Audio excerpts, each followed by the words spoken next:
1, 2, 3, let's go. Wednesday afternoon, hoping you will tune into our show. We draw conclusion until we know the facts. So now that the facts are getting clearer, I'm starting to have a different opinion on his. So there has to be a motive, because he's not just gone out there with a gun and started shooting random people. He started right in the house. It's like, I think there was a case in England of somebody that did something almost similar, not similar, but almost similar, and I think it was called Moet or something.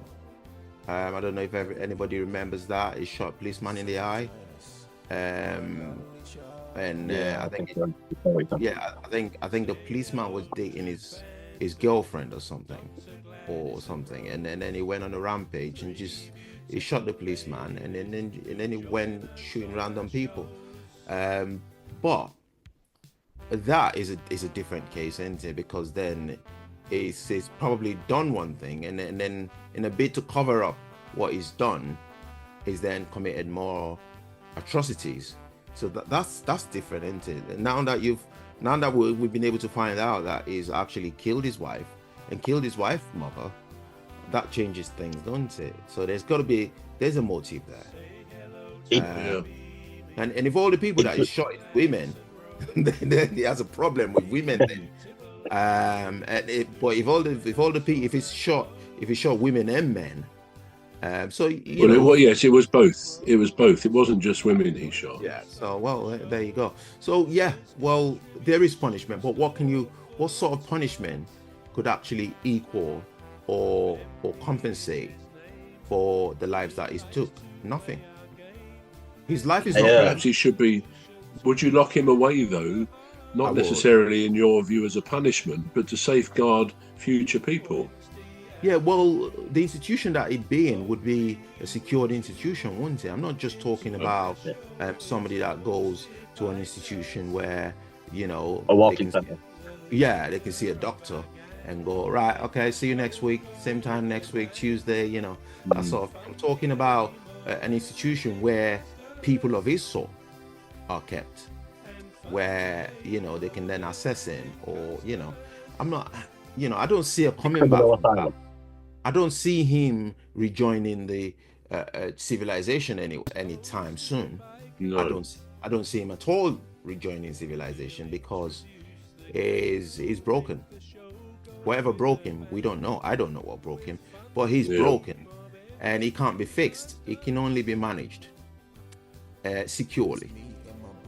So that is a form of punishment and safeguarding, really. What were you going to say, Dan? You were going to say something there. Yeah, so, my opinion also changed, but it reverted more back to Emmy's original opinion, which is quite... So, going off the information that you've given, I've watched a lot of crime shows, just like I'm sure you guys have. So, firstly, I'd like to add, it weren't a violent crime. Not in my opinion, because most violent crimes, especially crimes of passion, are more hands-on and personal. So I know he's killed his wife and his mum, so there's obviously, he wants to leave his life, but he don't want to leave somebody that's going to suffer with him gone, is what I'd take from that. Plus he shot them dead, he didn't strangle them or stab them, which is a more personalised violent crime. So I think he knew that he wanted to take himself out, he's done with the world. And his mum and his wife were the people who loved him, so he was making sure they didn't have to suffer and deal with the crap that he was going to leave. That's what I take from that part. So obviously the man was very deeply and emotionally hurt for whatever reason. But I also think that he's a bit of a coward, because he couldn't take his own life.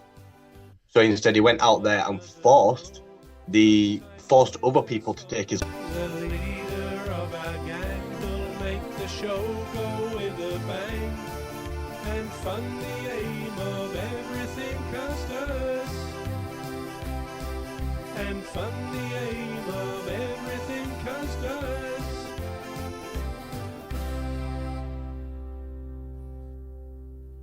And emotionally hurt for whatever reason. But I also think that he's a bit of a coward, because he couldn't take his own life. So instead he went out there and forced other people to take his life. Now, by doing that, he obviously shot a lot of people dead. I don't think that was a hate crime. I don't believe it was malicious or even violent. I think that was just a means to an end. In order for the police to shoot him dead, he would have to do something atrocious, like bare arms and start firing at people. And so maybe he did just snap as well and just want to kill a lot of people too. I'm not disputing that, but I don't think it was. I don't think it was a malicious crime. I don't think it was a hate crime. I don't think it was anything violent. I think he just wanted means to an end, and shooting a lot of people was going to solve that problem. Yeah. Okay. Well, let me just read his suicide notes. As I say, it was death by cop, wasn't it? Really. Yeah. And this is what he said. It's not very long. I do not really understand myself these days. I am supposed to be an average, reasonable, and intelligent young man. However, lately, I've been a victim of many unusual and irrational thoughts.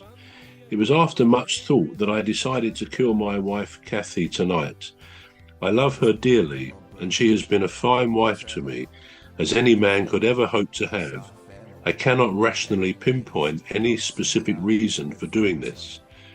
I talked to a doctor once for about 2 hours and tried to convey to him my fears that I felt overcome by overwhelming, violent impulses. After one session, I never saw the doctor again, and since then I've been fighting my mental turmoil alone and seemingly to no avail. And the last bit, I imagine it appears that I brutally killed both of my loved ones. I was only trying to do a quick, thorough job. If my life insurance policy is valid, please pay off my debts. Donate the rest anonymously to a mental health foundation. Maybe research can prevent further tragedies of this type.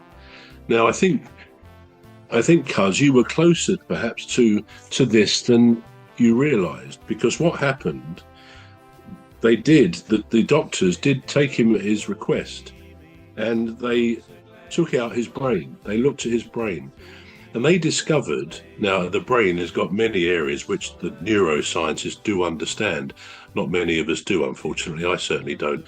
But what they found underneath something called the thalamus, and putting pressure on the amygdala, there was a small but growing tumour.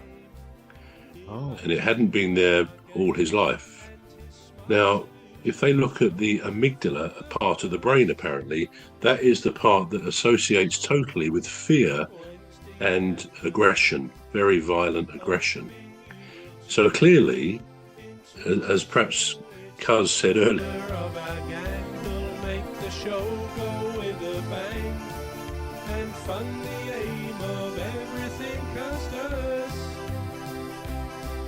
and fund the aim of everything cost us.